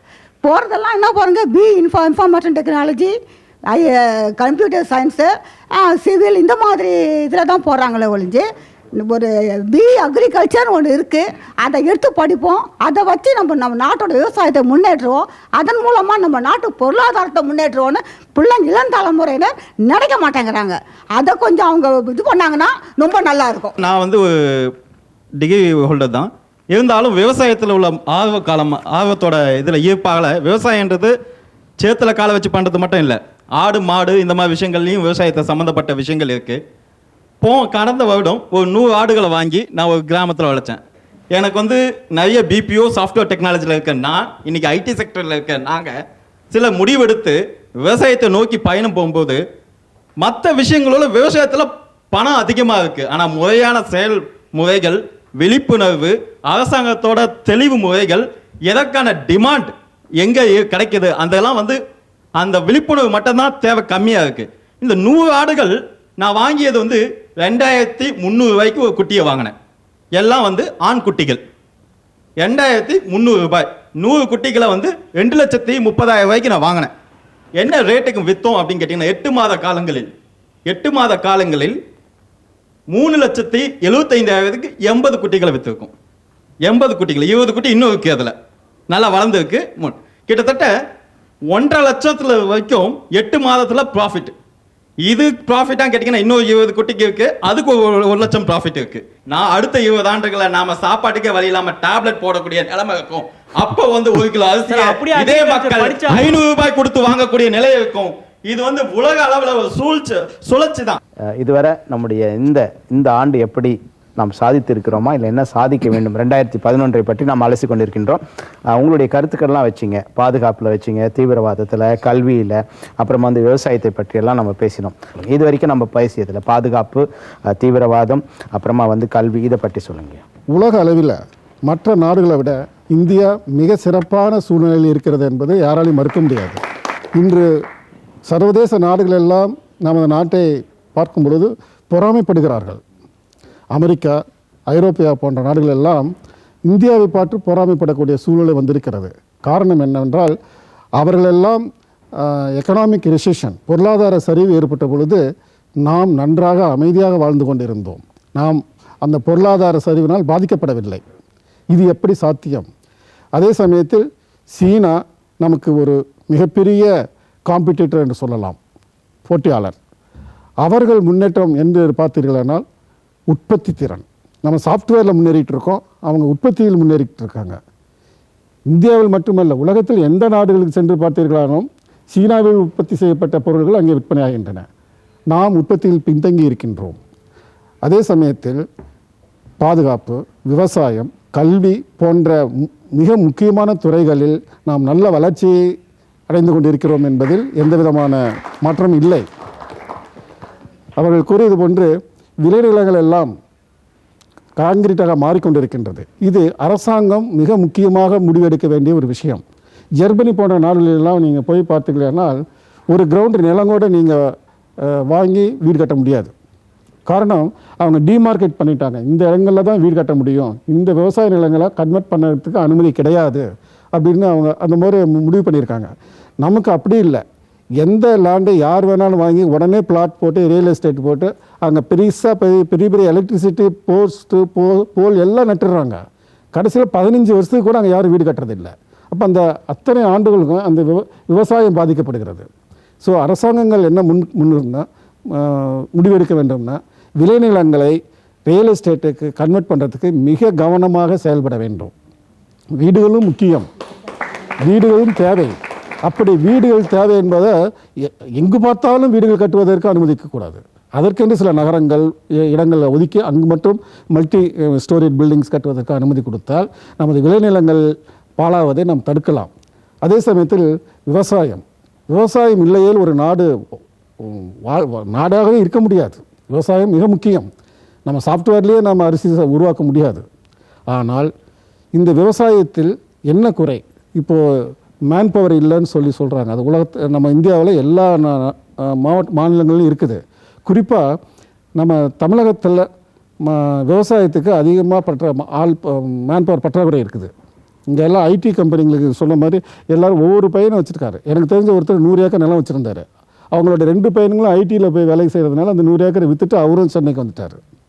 இதுபோல் விவசாயங்கள் புறக்கணிக்கப்படுகின்றன. இதற்கு அரசாங்கங்கள் முன்னுரிமை கொடுத்து சில மானியங்கள், சில உதவிகள்லாம் செய்ய வேண்டியிருக்குது. செகண்ட்லி என்னென்னா டெக்னாலஜி. விவசாயத்தில் டெக்னாலஜி நம்ம பின்தங்கி இருக்கிறோம். இப்போ இஸ்ரேலுக்கு போனீங்கன்னா 20% வாட்டர் தான் அங்கே available. But 80% utilisation is very high. whereas இங்கே 80% of water is being wasted in our country. we have not stored all the water. தண்ணியை நம்ம தேக்கி வைக்கிறதுக்கான எந்த முயற்சியும் எடுக்கலை. திடீர்னு மழை வருது, எவ்ரி இயர் மழை வருது, நமக்கு நல்லாவே தெரியும். அதுக்கு முன்னாலேயே மழை நீரை தேக்கி வைக்கிறதுக்கு எந்த விதமான முயற்சிகளும் நம்ம இன்னும் எடுக்கலை.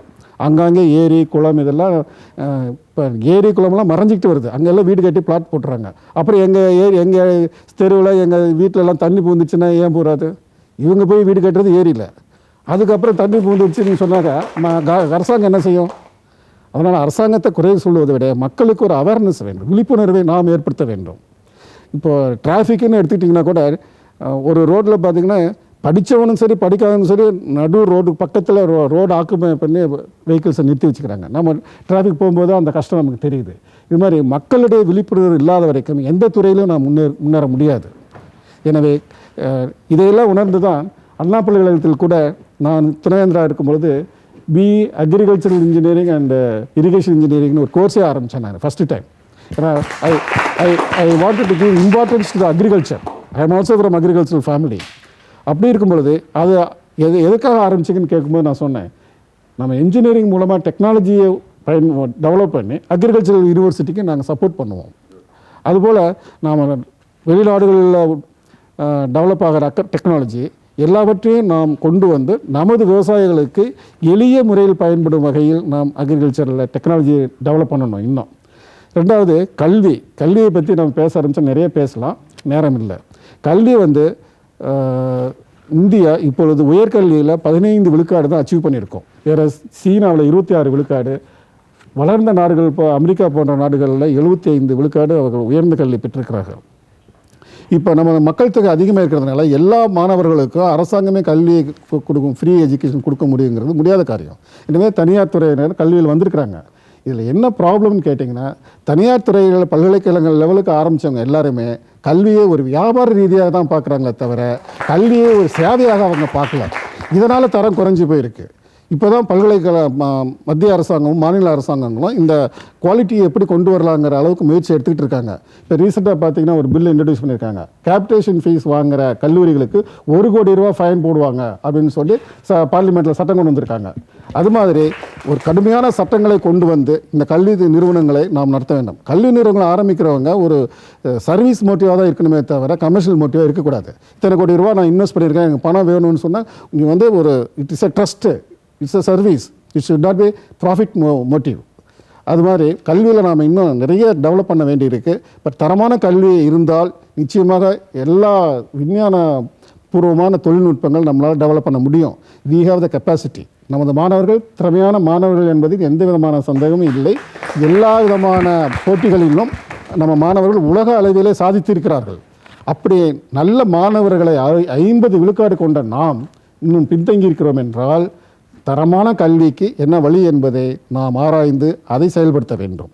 இப்போ கேபிடேஷன் ஃபீஸ்னால அவங்க தரம் குறைஞ்சி போய்ட்டு சொல்ல முடியாது. கேபிடேஷன் ஃபீஸ் வாங்குறவங்க கூட தரமான கல்வி கொடுத்தா பரவாயில்ல, அதையே ஏமாத்துறாங்க. இப்போ ஹையர் எஜுகேஷனில் மோசமான குவாலிட்டிக்கு என்ன காரணம்னா ஸ்கூல் எஜுகேஷன். நம்ம 9.5 லட்சம் மாணவர்கள் +2 வெளியில் வர்றாங்க, ஆனால் 1.5 லட்சம் மாணவர்கள் தான் 60% மார்க்குக்கு மேலே வாங்குறாங்க. அவங்க அதுக்கு மேலே மார்க் வாங்க முடியல ஸ்கூல் எஜுகேஷனில். எனவே கல்வி என்பது உயர்கல்வி மட்டுமல்ல, பள்ளி கல்வியிலிருந்து நாம் குவாலிட்டியை உருவாக்க வேண்டியது நம்ம அனைவருடைய கடமை என்று நான் கருதுகிறேன். Okay sir. இப்போ அடிப்படை வசதிகள் மக்கள் மகிழ்ச்சியாக இருக்கிறார்களா? விலைவாசி ஏற்றம் கொஞ்சம் கொஞ்சமா இருந்தா ரொம்ப சந்தோஷம். விலைவாசி ஏற்றம் ஏற்றுக்கொள்ளப்பட வேண்டியதா? அது யாராலையும் இந்த விலைவாசி ஏற்றம் ஏற்றுக்கொள்ளப்பட வேண்டியதா? கண்டிப்பா ஏற்றுக்கொள்ளப்பட வேண்டியதான் சார். மக்களோட தேவைகள் அதிகமாயிடுச்சு. இப்போ பருப்பு என்ன விலைக்கு வித்தாலும் கவலை இல்லை, எனக்கு 4 வடை சூடாக வேணும், கூடவே கெட்டி சட்னியும் வேணுன்ற காலம் ஆயிடுச்சு. அது மட்டும் இல்லை, இப்போ பார்த்தீங்கன்னாக்கா பால் முன்னாடியெல்லாம் ஈவினிங்க்கு மேலே எங்கேயும் வாங்குறது ரொம்ப அரிதாக இருந்தது. இப்போ எல்லா டயத்துலையும் பால் கிடைக்குது. யார் வீட்லையாவது இப்போ மோர் சாப்பிட்றாங்களா? இல்லை, எல்லாம் கெட்டியாக தயிர் தான் யூஸ் பண்ணுறாங்க. ஸோ இந்த மாதிரி எல்லாத்துலேயும் நம்மளும் கொஞ்சம் அவங்களோட கோஆப்ரேட் பண்ணால் தான் நம்ம விலைவாசியை கண்ட்ரோலாக கொண்டு வர முடியும். பால் விலை ஏறுதுன்னா பாலுக்குன்னு மானியம் அரசாங்கம் ஃபஸ்ட்டு தரணுங்க. பால் இல்லை அடிப்படை வசதிக்கு மானியம் கவர்மெண்ட் கொடுத்து தான் உற்பத்தி வாங்கணும். ஓகேங்களா? தங்க விலை ஏறுனா தங்கம் இன்னைக்கு இன்வெஸ்ட்மெண்ட் ஆயிடுச்சு, வெள்ளி இன்வெஸ்ட்மெண்ட் ஆயிடுச்சு. அதை வாங்கி விற்கிறாங்கன்னா அது இன்வெஸ்ட்மெண்ட், அது ஆன்லைன் ட்ரேடிங். இப்போ ஃபுட்டு ஏன் ஆன்லைன்லேருந்து ரிமூவ் பண்ணிட வேண்டியதானே? ஃபஸ்ட்டு பேசிக்காக ஃபுட் கார்பரேஷனில் இருக்கிற எல்லா ப்ராடக்ட்டுமே விலையேற்றுலேருந்து இது பண்ணாங்களே, விலைவாசி முக்கால்வாசி குறையும். இப்போ பொருட்கள் கையில் எல்லாமே மக்கள் வாங்குறாங்க, பொருட்கள் கையில் எல்லாமே மக்கள் விற்கிறாங்க. 10% மார்ஜின், 5% மார்ஜின், அதெல்லாமே நம்ம ரிமூவ் பண்ணிட்டாலே இன்றைக்கி எல்லா விலையும் முக்கால்வாசி விலை கம்மியாகும். உற்பத்தியாளர்கள் நேரடியாக கொள்முதல் பண்ணுவாங்க. இதுக்கு ஒரு உதாரணமாகவே உங்ககிட்ட கேட்குறேன். நீங்கள் ஒரு வீடு வச்சுருக்கீங்க, வாடகைக்கு விடுறீங்கன்னா சிங்கிள் பெட்ரூம் எவ்வளோக்கு வாடகை கொடுவீங்க? எங்கள் ஏரியாவில் 5000 ரூபா வரும். ஆனால் உண்மையான வாடகை கவர்மெண்ட் ஃபிக்ஸ் பண்ணது 1500 ரூபாயாக இருக்கும். நீங்கள் மார்க்கெட் ரேட்டுக்கு வீட்டு வாடகையே கொடுக்குறீங்க, டிமாண்ட் பண்ணுறீங்க. ஏன் டிமாண்ட் பண்ணுறீங்க? பக்கத்து வீட்டுக்காரன் ஏற்றுறான், அதனால் நான் ஏற்றுறேன்னு. நியாயமான விஷயத்தை எந்த மனிதனுமே செய்யறதில்லை. ஆனால் அரசாங்கம் மட்டும் நஷ்டப்பட்டு உங்களுக்கு எல்லாத்தையும் மானிய விலையில் கொடுக்கணும். அப்படி தானே? இப்போ இப்போ அடிப்படை வசதிகளை பற்றி பேசுனீங்க. பங்குச்சந்தை, இப்போ தங்கத்தினுடைய இது பற்றி பேசுங்க. பங்குச்சந்தையினுடைய நிலவரங்கள் இந்த ஆண்டு எப்படி இருந்தது? சரிந்ததா இல்லைன்னா வளர்ச்சியா? சொல்லுங்க. பங்கு சந்தையை பொறுத்த வரைக்கும் 2011 வந்து மிக மோசமான ஆண்டு தான் சார். 2011. ஏன்னா 2010ஆம் ஆண்டு வந்து டிசம்பர் மாதம் வந்து 6000 கடந்தது. ஸோ அப்போ எல்லாரும் என்ன சொன்னாங்க, 2007 வரை அந்த ஐயை வந்து பிரேக் பண்ணிவிட்டு 7000 போகும் 8000 போகும்னு. அதே மாதிரி தான் 2011 ஜனவரி 3ஆம் தேதி முதல் ட்ரேடிங் டே 6207 ஐயை வச்சுது. ஸோ அதுக்கப்புறம் பார்த்தீங்கன்னா நேற்று போன வாரம் வரைக்கும் 4650 தான் நிஃப்டி போச்சு. ஸோ ஆல்மோஸ்ட் பார்த்தீங்கன்னா 1500 பாயிண்ட் டவுன். 1500 பாயிண்ட்ன்றது ஒரு சராசரியாக பார்த்தீங்கன்னா ஒரு வருஷத்தில் 30% வந்து வீழ்ச்சி. ஸோ 30% வீழ்ச்சின்னும் போது யாராலையும் எழுந்துக்க முடியாது. இது மட்டுமே இல்லாமல் banking sector, exclusive banking sector ரொம்ப டவுன். அதுக்கேற்ற மாதிரி பார்த்தீங்கன்னா வட்டி விகிதம் அதிகம். அதுக்கப்புறம் பார்த்தீங்கன்னா வட்டி விகிதம் வந்து அதிகமாகிடுச்சு. அதுக்கப்புறம் பார்த்தீங்கன்னா குளோபல் கிராஷன். குளோபலில் பார்த்தீங்கன்னா யூரோப்பில் வந்து ரெக்ஷேஷன் திருப்பி ஆரம்பிச்சு, பேட் டெப்ஸ் எல்லாம் வந்து அனௌன்ஸ் பண்ணிட்டு அதுலேயும் வந்து வீழ்ச்சி ஆரம்பிச்சுது. சரி, இப்போ விளையாட்டு ஸ்போர்ட்ஸ் எடுத்துப்போம். நம்ம வந்துட்டு வெளிநாட்டில் தான் போயிட்டு வேர்ல்டு கப் அடிச்சிருக்கோம், வேர்ல்டு கப் ஜெயிச்சிருக்கோம், T20 ஜெயிச்சிருக்கோம். T20 வெளிநாட்டில் ஜெயிச்சிருக்கோம். வேர்ல்டு கப் இங்கே நம்ம பெரிய சாதனை இந்த வருஷம் நம்ம என்ன பண்ணியிருக்கோன்னு கேட்டிங்கன்னு வச்சுக்கோங்களேன். F1 ரேஸுங்க எல்லாருக்கும் தெரியும், கார் ரேஸு. ஆமாம், புரியுதுங்களா? இது வரைக்கும் இந்தியாவில் நடத்தினதே கிடையாது. இந்த 2011 இந்தியா நடத்திருக்கு. நான் அப்போ எந்த அளவுக்கு சாதனை பண்ணியிருக்கணும் அவங்க. இதே விளையாட்டு துறையில் மிகப்பெரிய சோதனை என்னன்னா, லாஸ்ட் மந்த் வந்து கபடி ஊதிய வேர்ல்டு கப் நடந்தது. அதில் லேடிஸ் உடைய டீம் வந்து வேர்ல்டு கப்பை வின் பண்ணாங்க. அவங்க வந்து ரூம்ஸை காலி பண்ணுறதுக்கு கைசா இல்லாமல் அவங்க ஸ்டே பண்ண வச்சுட்டாங்க. அதுக்கப்புறம் இந்த லேடிஸ் வெளியே வந்து அந்த கப்பை வந்து இடுப்பில் வச்சுக்கின்னு ஷேர் அவுட்டாக வெயிட் பண்ணாங்க. இது நான் சொல்லலைங்க, இது எல்லா வெப்சைட் இன்டர்நெட்டில் வந்துருக்குது, பேப்பரில் வந்துருக்குது, நியூஸ் வந்து. ரொம்ப வருத்தப்பட வேண்டிய ஒரு விஷயம். சரி, இப்போ அடுத்து கலைத்துறையில் வந்து நமக்கு தமிழகத்தை பொறுத்த வரைக்கும் இந்த ஆண்டு, இந்தியாவை பொறுத்த வரைக்கும் ஏன்னா கலைத்துறையிலேருந்து 2 பேர் வந்திருக்காங்க இங்கே. தந்து விட்டேன் என்னன்னு ஒரு திரைப்படத்தினுடைய இயக்குனர் வந்திருக்காரு, அதனுடைய தயாரிப்பாளர் வந்திருக்காங்க, நமக்காக சிறப்பாக வந்திருக்காங்க. இந்த ஆண்டு வந்து நம்ம நிறைய ஆடுகளம் படத்துக்கு தேசிய விருது, அதனுடைய இயக்குனருக்கு தேசிய விருது, எல்லாத்தையும் இந்தியாவுடைய மிகப்பெரிய விருதான விருது தாதா சாஹிப் பால்கே விருது வந்து பாலச்சந்தர் சாருக்கு அவர் கிடைச்சது. இப்போ நமக்கு வந்து மிகப்பெரிய சாதனைக்குரிய இந்த வருஷம் சாதனை தான். கலைஞர்கள் பொறுத்த வரைக்கும் இந்த வருடங்கள் சாதனை படக்கூடிய வருடங்கள் தான். இந்த வருடங்கள் மட்டும் கிடையாது, எல்லா வருடமே இது பண்ணாலும் கலைஞர்கள் ஜெயிக்கக்கூடிய ஒரு மோட்டிவ் தான் இது. சரி, இந்த ஆண்டு 2011 பொறுத்த வரைக்கும் கலைத்துறையில் எப்படி இருந்தது? ஃபார் எக்ஸாம்பிள் மைனா படம் it's a new actor, it's not it's a new face. அது எவ்வளோ ஓடி இருக்குன்னு எல்லாருக்குமே தெரியும். விளையாட்டுன்னு எல்லாருக்கும் கிரிக்கெட் தெரியுற மாதிரி கலைத்துறைன்னு சினிமாக்கு போயிட்டீங்க. நம்ம தமிழக மண்ணில் எத்தனை கிராமிய கலைகள் இருக்குன்னு யாருக்குமே தெரியுமா? தெருக்கூத்து, மயிலாட்டம், காவடி ஆட்டம் அப்படின்னு லிஸ்ட்டே போடலாம் சார். அது யாருன்னா அதை பற்றி கவனிக்கிறீங்களா? பொங்கல் வந்தால் மட்டும் ஒரு 2 இடத்துல மேடை போட்டு அவங்களை கூப்பிட்டு வர பண்ண வேண்டியது, அதுக்கு ஒரு 1000 ரூபாய் கொடுக்க வேண்டியது, அவ்வளோதான். ஆனால் நீங்கள் வந்து சினிமாவில் வந்து கோடியாக முதலீடு பண்ணுறீங்க. அதில் ஒரு பங்கு நீங்கள் இங்கே பண்ணீங்கன்னா நம்மள மாதிரி அடிச்சுக்கிறது யாருமே இல்லைன்னு தான் சொல்ல முடியும். கிராமத்தில் வந்து படப்பிடிப்புக்குன்னு போகும்போது அங்கே உள்ள கலைஞர்கள் அனைவரும் அதில் ஒர்க் பண்ணுறாங்க. ஓகேங்களா? இதில் யாரும் வந்து பாதிக்கப்படுறதே கிடையாது. தனி மனிதர்களுடைய சாதனைகள் அப்படின்னு பார்த்தோன்னா 2-3 விஷயங்கள் இருக்குது. தனி மனித சாதனைகளை என்ன பார்க்குறீங்க? தனி மனிதருக்கு ஏற்பட்ட சோதனைகள் அப்படின்னு சொல்லிட்டு இந்த 2011ஆம் ஆண்டில் எதை பார்க்குறீங்க? சார், ஒரு சின்ன பையன் ஸ்ரீகாந்த்னு ஒரு சிங்கர் இருக்காப்புல, அவர் வந்து பார்த்தீங்கன்னா கின்னஸ் ரெக்கார்ட் பண்ணியிருக்காரு. அவர் ஒரு தனி மனுஷனாக இருந்த ஒரு சின்ன பையன்ற பார்க்கலாம். அந்த ஏஜில் யாருன்னா 9 வயசில் யாரும் அந்த மாதிரி ரெக்கார்ட் பண்ணியிருக்க முடியாது. ஸோ இந்த வருஷம் அவர் பண்ணியிருக்கிறது அவர் பெரிய ரெக்கார்டுன்னு தான் சொல்லணும். இப்போ பார்த்தீங்கன்னா 2011ஆம் ஆண்டு முடிகிற தருவாயில் இருக்கும். 2012ஆம் ஆண்டை வரவேற்க நம்ம எல்லாமே தயாராக இருக்கின்றோம். இந்த 2012ஆம் ஆண்டை வரவேற்பதற்கு நம்ம என்னெல்லாம் பண்ணணும் அப்படின்னு யோசிப்பதற்கு முன்பாக இந்த 2012ஆம் ஆண்டை நம்மகிட்டே வந்திருக்குங்க ஒரு வித்தியாசமாக அதை வரவேற்றிருக்கிறார்கள். அவர்களை நான் இப்போ மேடைக்கு அழைக்கிறேன். தம்பி வாங்க இங்கே.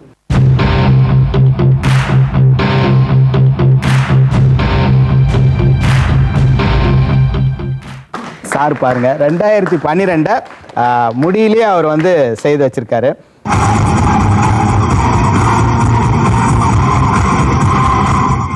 என்ன ரெசல்யூஷன் எடுத்திருக்கீங்க? ஒவ்வொருத்தரும் சொல்லணும். இது ரெசல்யூஷன்னா எனக்கு வரக்கூடிய 2012 மேக்ஸிமம் எல்லா கிளைண்ட்டும் வந்து ப்ராஃபிட் பண்ணணுன்றது, ப்ராஃபிட் பண்ணணும்னு ஆசைப்படுறீங்க. ஓகே, இந்த 2012 எல்லாரும் எல்லாம் பெற்று வாழ வேண்டும்.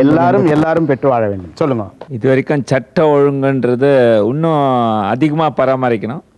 2 ஊழல் இருக்கக்கூடாது. 2012 4Cங்கிற 4C ஒழிக்கப்பட வேண்டும். என்ன 4C அது? Capitalism, corruptionalism, commercialism, communalism. சரி, இந்த 4ம் ஒழிக்கப்படணும் அப்படிங்கிறது என்னுடைய முக்கிய கருத்து. என்னோட காலேஜ் மட்டும் இல்லை, என்னோட கிளாஸ்லேயும் கூட நிறைய தனித்திறமை, பர்சனல் குவாலிட்டி எல்லாமே தனக்குள்ளே வச்சுக்கிட்டு இன்னும் ஆப்பர்ச்சுனிட்டி அந்த ஒரு ஸ்கோப்போட போகாமல் ரொம்ப தவிச்சுக்கிட்டு இருக்காங்க. ஸோ அவங்க எல்லாருமே வந்து அந்த தனித்திறமைகளை உலகிற்கு அவர்கள் கொண்டு வருவதற்கு அதுக்கு இந்த ஆண்டு வந்து வாய்ப்பாக இருக்கட்டும். Very good. 2012 இந்தியா வந்து தனியாக வந்து மிகப்பெரிய நாடாக வளரணும். 2012 மிகப்பெரிய இன்னும் வல்லரசாக வளர வேண்டும். தனி மனிதன் தன்னிறைவு அடைய வேண்டும். தனி மனிதன் தன்னிறைவு அடைய வேண்டும். 2012 ஆண்டில் எனது தீவைச் சேர்ந்த ராமேஸ்வரம் மீனவர்கள் உயிருக்கு அச்சுறுத்தல் இன்றி மீன்களை பிடித்து வாழ வேண்டும் என்று நன்றி. Very good. 2012 ஆண்டு மக்களால் தேர்ந்தெடுக்கப்பட்ட மக்கள் பிரதிநிதிகளும் அரசு ஊழியர்களும் அவர்கள் கடமையை வந்து சரிவர செய்ய வேண்டும். 2012 ஆண்டு சாதாரண மக்கள், அடித்தட்டு மக்கள், அவங்க அன்றாட தேவைகள் வந்து முதல்ல பூர்த்தி அடைய வேண்டும். நம்ம இந்தியர்களாக நம்ம எல்லாருமே இந்த உலகத்துக்கே நம்ம அன்பு காட்டி எல்லாருக்கும் ஒரு எக்ஸாம்பிளாக இருக்கணும்னு உலகத்துக்கே அன்பை போதித்தவர்கள் நாம். ஆகவே இன்னும் அன்பு காட்டணும். 2012 ஆண்டில் தீவிரவாதம் முற்றிலும் ஒழிய வேண்டும். முற்றிலும் தீவிரவாதம் ஒழிய வேண்டும். 2012 இந்திய மக்கள் எல்லாம் ஒற்றுமையாக இருக்கணும். அப்படி ஒற்றுமையாக இருந்தாலே நம்ம வல்லரசு ஆகிடும். 2 விஷயங்கள் வந்து பதிவு பண்ணணும்னு விரும்புகிறேன். முதல் விஷயம் வந்து பார்த்திங்கன்னா, அதிக அந்நிய செலாவணி வந்து நமக்கு வந்து போகிறது வந்து பெட்ரோலுக்காக. இந்த வாட்டர் டிரான்ஸ்போர்ட்டுங்கிறத வந்து இந்தியா கவர்மெண்ட் வந்து முன்னெடுத்து போகணும். நதிகளை தேசிய மயமாக்கி அதன் மூலம் எரிபொருள் செலவை வந்து கம்மி பண்ணி நிறையா பண்ணணும்.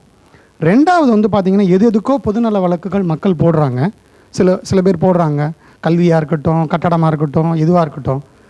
கான்ஸ்டியூஷன் ஆஃப் இந்தியா ஆஃப் 1949 அப்படின்னு நினைக்கிறேன், ஆர்டிக்கல் 47 எந்த சூழ்நிலையிலையும் எதுலேயும் மருந்தை தவிர மற்ற விஷயங்களில் போதை இதை வந்து புகுத்தக்கூடாதுன்னு சொல்லிட்டு கவர்மெண்ட்டுக்கு வந்து இன்ஸ்ட்ரக்ட் பண்ணுது. அது இதை யாராவது ஒருத்தர் முன்னெடுத்து கோர்ட்டு கவனத்துக்கு எடுத்துகிட்டு போய் ஒரு மக்களை காப்பாற்ற வந்து பொதுநல வழக்கு மாதிரி ஒன்று இருக்கணும்னு ஆசைப்படுறீங்க. 2012 பொறுத்த வரைக்கும் என்னுடைய நோக்கம் இளையோர்கள் மட்டும் அப்படின்னு நான் சொல்ல, இளையோர்களும் அரசியல் வாழ்விலும் விவசாயத்திலும் வர வேண்டும். அந்த ஒரு நோக்கத்தை பேஸ் பண்ணி தான் இளைஞர்கள் அரசியலுக்கும் விவசாயத்துக்கும் வர வேண்டும். அது மட்டும் இல்லாமல் பிளாஸ்டிக் அப்படின்ற ஒரு விஷயத்த தனிப்பட்ட மனிதனா ஒவ்வொருத்தரும் தயவு செஞ்சு முடிவு பண்ணீங்கன்னா ஓரளவுக்கு பிளாஸ்டிக்கை குறைக்க முடியும். குளோபல் வார்மிங்கை நம்மளால குறைக்க முடியும். யார் என்ன தப்பு பண்ண எவ்வளோ பெரிய ஆளாக இருந்தாலும் சரி அதுக்கேற்ற மாதிரி தண்டனை கொடுக்கணும். துபாயில் பண்ண மாதிரி கண்ணுக்கு அப்பதான் நோ பார்ஷியாலிட்டி. எவ்வளவு பெரிய ஆளாக இருந்தா ஈவன் நானாக இருந்தாலும் சரி என்ன தண்டிங்க. நோ பார்ஷியாலிட்டி பட் ரியாலிட்டி சட்டம் என்பது அனைவருக்கும் சமமாகவே இருக்கிறது. ஆகவே எல்லோருக்கும் சரிசமமாக தண்டனை கொடுக்க வேண்டும். அப்ப எல்லாருக்கும் ஒரு பயம் இருக்கும் மனசுல, எனக்கும் அது கிடைக்குமே தண்டனை, அப்ப நமக்கு நிம்மதியா வாழலாம். we can live in a happy India. Okay madam. Cigarette குடிக்கூடாது, தண்ணி அடிக்கக்கூடாதுன்னு பேப்பரில் போட்டு இது பண்ணுறேன். அதே வந்து கம்பெனியை ஸ்டாப் பண்ண சொல்லுங்கள். ஓகே, கடுமையாக சிகரெட் கம்பெனி ஸ்டாப் பண்ண சொல்லுங்கள். மேலே இடத்துல ஸ்டாப் பண்ணாக்கா கீழே வரைக்கும் யாரும் குடிக்க மாட்டாங்க. Super sir. நீங்கள் அங்கே உட்காந்துக்கிட்டு நீங்கள் எல்லாத்தையும் பேசிக்கிட்டு இங்கே வந்து தப்புன்னு சொன்னாக்கா நாங்கள் வந்து இங்கே இருக்கிறவங்க ஒன்றும் மது கடைகள் சிகரெட்டை வந்து கண்டிப்பாக கம்பெனியே நிறுத்தணும் அப்படின்னு சொல்கிறீங்க. கண்டிப்பாக. ஓகே. சத்தியம் தர்மம் கடைபிடித்தாலே சரித்திரம் உனக்கு அடைமயில் கூட குடைபிடிக்கும். அதனால ஒருத்தருக்கு ஒருத்தர் நிறை குறை பகிர்ந்தேன்னு அதனோட வெற்றி அடையிறது தான் சாதனை சொல்லியிருக்கேன். 2012 வந்து இன்ஃப்ளேஷனும் பாவர்ட்டியும் இருக்கக்கூடாதுன்னு வறுமை இருக்கக்கூடாது இல்லையா? சொல்லுங்கள். பொது இடங்களில் நல்ல நெறிகளோடு நடந்துக்கணும். பொதுவாக வந்து பஸ் ஸ்டாண்டில் வந்து கழிப்பறை உபயோகப்படுத்துறது, வரிசை பின்பற்றுறது, கோவிலேருந்து இபி பில் வரைக்கும் கரெக்டாக வரிசை பின்பற்றுறது, இதில் எல்லாம் கரெக்டாக இருக்கணும்னு நான் எதிர்பார்க்குறேன். எல்லா இடத்துலையும் ஒரு ஒழுக்கம் இருக்கணும். அதாவது எல்லாருமே உழைப்பில் சிறந்தவர்களாக இருக்கணும்னு நான் ஆசைப்பட்றேன். அதுக்கு ஒரு சின்ன பாடல் மாதிரி. இன்பத்தில் சிரிக்கிறவன் அதிர்ஷ்டசாலி, துன்பத்தில் சிரிக்கிறவன் ஞானி, கற்பனையில் சிரிக்கிறவன் கவிஞன், கண்டவுடன் சிரிக்கிறவன் காரியவாதி, தெரிந்து சிரிக்கிறவன் நடிகன், தெரியாமல் சிரிக்கிறவன் ஏமாளி, நிலை உணர்ந்து சிரிக்கிறவன் நிதானம் உள்ளவன், நிலை உணராமல் சிரிக்கிறவன் நிதானமற்றவன், ஓயாமல் சிரிக்கிறவன் பைத்தியக்காரன், ஓடவிட்டு சிரிக்கிறவன் வஞ்சகன், உட்கார்ந்து சிரிக்கிறவன் சோம்பேறி, உழைப்பில் சிறந்தவனே உயர்ந்தவன். சார் 2012 நல்லா படிக்கணும்னு ரெசல்யூஷன் எடுக்கிறேன். 2012 நல்லா படிக்கணும். இதுதான் உண்மையான ரெசல்யூஷன், மனசை தொட்டு சொல்ல ரெசல்யூஷன். Very good. சொல்லுங்க. 2012 இலங்கை தமிழர்களை ஒரு நல்ல இதாக கொண்டு வரணும். எது? இலங்கை தமிழர்கள் பாதுகாப்பாக கொண்டு வரணும். இலங்கை தமிழர்களுக்கு நல்ல பாதுகாப்பாக கொண்டு வரணும். இன்னைக்கு வந்துட்டு எல்லாத்துட்டையுமே தனித்திறமை ரொம்ப அதிகமாக இருக்குது. அந்த தனிப்பறையை எல்லாத்துக்கும் கொண்டு வரணும். பொதுவாக வந்து நான் அண்ணா பள்ளியில் தான் படிச்சுட்டு இருக்கேன், எம்இ படிச்சுட்டு இருக்கேன். எங்களோட கல்லூரியில் பார்த்தீங்க அப்படின்னா கல்ச்சுரல்ஸுக்குன்னு சொல்லி தனியாக டிபார்ட்மெண்ட் வச்சுருக்காங்க. ஒரு செமஸ்டருக்குமே வந்து அவங்களோட தனித்திறமையில் கொண்டு வரதுக்காக நிறைய இதெல்லாம் வைக்கிறாங்க. இது வந்து அனைத்து கல்லூரிக்கும் போய் சேரணும். 2012 இண்டிவிஜுவல் டேலண்ட், அவங்களுக்குள்ள என்ன திறமைகள் இருக்கோ அதை வெளிக்கொணர வேண்டும். ஒரு பெண் விவசாயம் தெரிந்த ஒருவர் தான் திருமணம் செய்து கொள்வேன் என்ற அளவுக்கு விவசாயத்துக்கு முக்கியத்துவம் கொடுக்கணும். விவசாயிக்கு தான் நான் கல்யாணமே பண்ணிப்பேன்னு இருக்கு. அதோடு மட்டுமல்லாமல் நாம் கற்ற கல்வியை நம்ம நாட்டுக்காக செலவு பண்ணணும் அப்படின்னு சரி. நம்முடைய சிறப்பு விருந்தினர் ஐயா விஸ்வநாதன் ஐயா அவர்கள் இப்போ வந்து இவங்களுடைய ஆசைகள்லாம் பார்த்தீங்கன்னா ஒருத்தரை தவிர மற்றதுக்கு எல்லாமே தேசத்தை பற்றிய மிகப்பெரிய ஆசை இருந்திருக்கிறது. உண்மையாகவே 2012 ஒரு கல்வியாளர், நீங்கள் பல இன்ஜினியர்களை இந்த தேசத்தினுடைய கட்டுமான பணியோ இல்லை அறிவியல் தொழில்நுட்ப வல்லுநர்களை உருவாக்கிய ஒரு பகுதியிலிருந்து வந்திருக்கீங்க. இந்த 2012 எப்படி இருக்க வேண்டும் என்று உங்களுடைய கனவாக இருக்க வேண்டும். இவங்க சொன்னதை ஒட்டுமொத்த கருத்தாகவும் உங்களுடைய கருத்தாகவும் பதிவு பண்ணுங்கள். ஒவ்வொருவரும் மிக சிறப்பான கருத்துக்களை எடுத்து சொல்லியிருக்கிறார்கள். அவர்கள் அத்தனை கருத்துக்களும் நிறைவேற்றப்பட்டால் உண்மையிலேயே இந்தியா உலகத்திலேயே மிகப்பெரிய வல்லரசு நாடாக உருவாகிறது. அந்த அளவிற்கு ஒவ்வொருவரும் தனது கற்பனைகளும் கனவுகளையும் சுமந்து கொண்டிருக்கின்றார்கள். 2012 என்பது ஓராண்டு காலம் மிக வேகமாக சென்றுவிடும். எப்பொழுதுமே நீங்கள் ஒரு ரயில் பயணம் ஆரம்பிக்கும் பொழுது 1 மணி நேரத்திற்காக நாம் ரயில் பயணத்தை பற்றி யோசிப்பதில்லை. 10 மணி நேரம் நாம் அந்த ரயிலில் செல்ல இருக்கின்றோம். அதுபோன்று 2020 நமது நாடு எப்படி இருக்க வேண்டும் என்று ஏற்கனவே நமது முன்னாள் குடியரசுத் தலைவர் அவர்கள் அப்துல் கலாம் அவர்கள் கனவு கண்டிருக்கின்றார். 2020 பொருளாதாரத்திலும் தொழில்நுட்பங்களிலும் மற்றும் விஞ்ஞானத்திலும் இந்தியா ஒரு வல்லரசு நாடாக உருவாக வேண்டும், அதற்கான வழிமுறைகளையும் அவர் எடுத்து கூறியிருக்கிறார். எனவே இந்த 2012 அது ஒரு ஆரம்ப காற்றமாக 2020வது வெற்றி 2012 ஆரம்பிக்கட்டும்.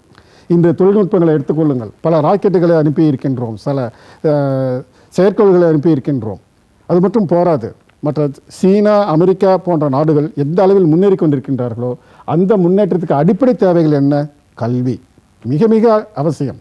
கல்வி ஒன்று சிறப்பாக இருந்துவிட்டால், தரமான கல்வியாக இருந்துவிட்டால், இன்று கூட உலகத்தில் உள்ள அத்தனை நாடுகளும் நமது மாணவர்களை வேலைக்கு எதிர்பார்க்கின்றார்கள். காரணம், மற்ற நாடுகளெல்லாம் சிறந்த புத்திசாலிகள் இல்லை, நம்மளை தான் அதிகமாக இருக்கிறோம்.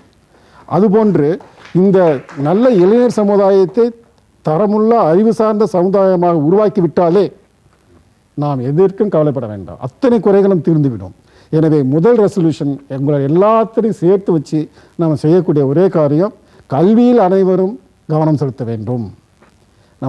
நீங்களாம் வயசில் பெரியவங்களாக இருந்தால் கூட நம்மால் கல்விக்கு என்ன செய்ய முடியும் என்று யோசித்து பள்ளிக்கூடங்கள், இளைஞர்கள் இவர்களெல்லாம் மோட்டிவேஷன் செய்து தரமான கல்விக்காக நாம் முதலில் பாடுபட வேண்டும். அப்படி அந்த செயல்களை செய்துவிட்டால் என்வரான்மெண்ட், அதாவது சுற்றுப்புற சூழல் பார்த்திங்கன்னா மிகவும் அருவருக்க சூழ்நிலை இருக்குது. அது காரணம், படித்தவர்கள் கூட தெருவிலேயே குப்பையை கொட்டி விடுகிறார்கள். இன்று நமது சென்னையிலே நம்ம பார்க்கக்கூடிய மிகப்பெரிய கஷ்டமான ஒரு சூழ்நிலை என்றால் என்வரான்மெண்ட். இது போன்று கல்வி, பொருளாதாரம், டெக்னாலஜி டெவலப்மெண்ட்டு, விவசாயம், அப்புறம் சுயதொழில், செல்ஃப் எம்ப்ளாய்மெண்ட்டை பற்றி நம்ம நிறைய பேர் சிந்திக்கிறதே இல்லை. இதுக்கு அரசாங்கம் நிறைய உதவி செய்கிறாங்க, வங்கிகளும் உதவி செய்கின்றன. மாணவர்களுக்கு அதுவான முன்னேற்றங்களும் அல்லது அதுவான முயற்சிகளும் எடுப்பதில்லை. எனவே இது போன்ற எல்லா செயல்களிலும் நாம் ஈடுபட்டோம் என்றால் நிச்சயமாக 2012ஆம் ஆண்டு எல்லோருக்கும் ஒரு மகிழ்ச்சியான ஆண்டாக அமையும் என்பதில் எந்த விதமான மகிழ்ச்சியும் இல்லை. என்னுடைய ரெசல்யூஷனாக 2012ஆம் ஆண்டில் தமிழகம் இந்தியாவிலேயே கல்வியில் முதலிடமாக வர வேண்டும் என்ற ஆசை நான் உங்களுக்கு கூறுகிறேன். நன்றி சார். இப்போ உலக அளவில் நாம் சில விஷயங்களை பார்க்க வேண்டியதாக இருக்கிறது. இப்போ உலக அளவில் பார்த்தீங்கன்னா இந்தியாவினுடைய மிகப்பெரிய சாதனை என்று சொன்னால் ஐநா பாதுகாப்பு கவுன்சிலினுடைய தலைமை பொறுப்பை இந்தியா ஏற்று இருக்கிறது. அதுதான் இந்த ஆண்டினுடைய இந்தியா மிகப்பெரிய ஒரு அங்கீகாரம் என்று சொல்லலாம். ஆனால் அதே சமயத்தில் உலகம் முழுக்க புரட்சி ஏற்பட்டிருக்கிறது. ஒரு புரட்சிகரமான ஆண்டு என்று கூட இதை நாம் சொல்லலாம். என்று சொன்னால் எகிப்தில் புரட்சி, சிரியாவில் புரட்சி, லிபியாவில் புரட்சி என்று உலக அளவில் பார்க்கின்ற போது ஒரு புரட்சிகரமான ஆண்டு என்று சொல்லலாம். பாதுகாப்பு என்று சொல்கின்ற போது நீங்கள்லாம் அணு உலையை பற்றி பேசிக் கொண்டிருக்கிறது, அணு உலையில் வந்து அணு கசிவு இருக்கிறது என்று. ஆனால் கோவையை சேர்ந்தவர்கள் பாபா அட்டாமிக் அணு சக்தி நிறுவனத்துடன் இணைந்து பெரிஸ்கோப் என்கின்ற ஒரு மிகப்பெரிய கருவியை கண்டுபிடித்திருக்கிறார்கள். அது வந்து இந்த அணு உலையை கண்காணிக்க கண்காணிக்கக்கூடிய ஒரு கருவியாக இருக்கிறது. ஆகவே நம்முடைய தமிழகத்தை சேர்ந்த கோவையை சேர்ந்த இருக்கிறவர்கள் இதை கண்டுபிடித்திருக்கிறார்கள் என்பது நம்ம மகிழக்கூடிய ஒரு விஷயமாகும். இது பாதுகாப்பில். தீவிரவாதத்தை பொறுத்தவரை இந்த ஆண்டில் மிகப்பெரிய உலகினுடைய அச்சுறுத்தலாக இருந்த ஒசாமா பின்லேடன் அவர்கள் கொலை செய்யப்பட்டிருக்கார். யாருமே அதை பற்றி நீங்கள் சொல்லவே இல்லை. அதே போல் இந்தியாவை அச்சுறுத்தி கொண்டிருந்த மாவோயிஸ்ட் தலைவர் அவர்கள் கொல்லப்பட்டிருக்காங்க. ஆகவே இதெல்லாம் நமக்கு பாதுகாப்புக்கு கிடைத்த வெற்றி என்று கூட சொல்லலாம். சமச்சீர் கல்வியை பற்றி சொல்லுகின்ற போது ஒரு பக்கம் நீதிமன்றம் அமல்படுத்த சொன்னது, இன்னொரு பக்கம் மாணவர்கள் கல்வி கட்டணத்தை எதிர்த்து போராட்டமும் செய்தார்கள். அதனால் அதில் ஒரு சராசரி ஈக்குவல் நிலை தான் இருக்கிறது என்று பார்க்க வேண்டும். அதற்கு அடுத்தபடி பார்த்தோம் என்றால் அடிப்படை வசதிகள் ஆண்டினுடைய இறுதியில் சில விலையேற்றங்கள் இருந்தாலும் இவர்கள் சொன்னது போல இத்தனை ஆண்டுகளாக உங்களுடைய சம்பத விகிதங்கள் குறைந்து இப்போ அதிகரித்திருக்கு, இது ஏற்றுக்கொள்ளக்கூடியதுதான் என்று ஒரு சிலரும் இல்லை இது நடுத்தர மக்களை பாதிக்கிறது என்றும் வைத்திருக்கிறார்கள். இதுவும் தராசில் வைத்து பார்க்கின்ற போது ரெண்டுமே ஒரே அளவில் தான் இருக்கிறதாக இருக்கிறது. ஆனால் கலைத்துறையை பொறுத்தவரை இந்த வருடம் தமிழகத்திற்கு ஒரு ஜாக்பாட் ஆண்டு என்று கூட சொல்லலாம். பாலச்சந்தர் இத்தனை ஆண்டுகள் சமூக புரட்சி கருத்துக்களை விதைத்தவருக்கு ஒரு மிகப்பெரிய விருது கிடைத்திருக்கு. பங்குச்சந்தையை பொறுத்தவரையும் வீழ்ச்சி தான், அதில் எந்த விதமான மாற்றமும் கிடையாது. பொருளாதாரத்தில் அமெரிக்காவிலே பொருளாதாரம் சரிந்தாலும் கூட இந்தியாவினுடைய வளர்ச்சி விகிதம் அதிகரித்து கொண்டதனால நம்ம பொருளாதாரத்தில் மார்த்தட்டி கொள்ளலாம். ஆக இப்படி ஒரு ஒட்டுமொத்தமாக வைத்து பார்க்கின்ற போது இந்த ஆண்டு 2011ஆம் ஆண்டு இந்தியாவிற்கு பார்த்தோம் என்று சொன்னால் சில போராட்டங்கள், சில வெடிப்புகள், ஊழலுக்கு எதிராக ஒரு சமூக விழிப்புணர்வு மக்களிடையே வந்திருக்கிறது. ஆக இதை எல்லாவற்றையும் தராசில் வைத்து பார்க்கின்ற போது மிகப்பெரிய சோதனைகள் எதுவும் இல்லாமல் இந்த 2011ஆம் ஆண்டு நாம் சில சாதனைகளை செய்திருக்கிறோம். நல்ல ஆண்டாகத்தான் இருந்திருக்கிறது. ஆனால் இனி 2012ஆம் ஆண்டு உங்களுடைய கனவுகள் எல்லாம் நினைவாக போகின்ற ஆண்டுகள். ஏன்னா இந்தியாவினுடைய வளர்ச்சி நாளுக்கு நாள் அதிகரித்து கொண்டே போகிறது. 2012இல் அறிவியலில் வளர்ச்சி இருக்கும், விவசாயத்தில் வளர்ச்சி இருக்கும், ஒவ்வொரு தனிப்பட்ட மனிதருடைய வாழ்க்கையிலும் வளர்ச்சி இருக்க வேண்டும் என்று சொல்லி உங்களுடைய கனவுகள் எல்லாம் நனவாகட்டும். 2012ஆம் ஆண்டு உங்கள் வாழ்க்கையில் புத்தாண்டு புது ஒளியை கொண்டு வர வேண்டும் என்று சொல்லி எங்களுடைய குழுவினருடைய சார்பாகவும் உங்களுக்கு வாழ்த்துக்களை தெரிவித்து உங்கள் அனைவருக்கும் என்னுடைய புத்தாண்டு வாழ்த்துக்களை தெரிவித்துக் கொள்கிறேன்.